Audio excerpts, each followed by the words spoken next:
ખારવા સમાજ ચોમાસામાં જ ઘરે આવે, 8 મહિના એ દરિયામાં હોય બાપ.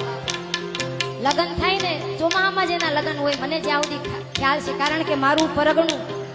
કોડીનાર અને એ આખો પંથક લગભગ ખારવા સમાજના જાજુ છે, એટલે મને ખ્યાલ છે ત્યાં સુધી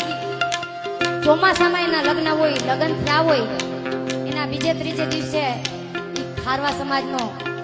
ભાઈ દીકરો એ બોટમાં વહી જતો હોય, પણ એની ઘરવાળી છે એના આંખમાં આહુડું ના આવતું હોય, કારણ કે એનો ભરોસો વહાણવટીમાં ઉપર હોય.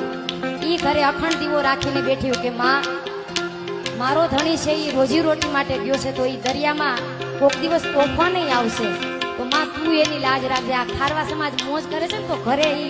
લાજનો ઘૂમટો તાણીને મર્યાદાનો ઘૂંઘટ ઓઢીની અમારી માવડિયું બેઠી છે ને એના લીધે, કારણ કે અખંડ જ્યોત રાખીને બેઠી હોય કે હે વહાણવટી, હે દરિયાદેવ, મારા ધણીની રક્ષા કરજે. કારણ કે લગ્નના 2-4 દિવસોમાં જ એ વહાણવટું કરવા વહી જાય ત્યારે શું કહેતી હોય, આજે પરણીએ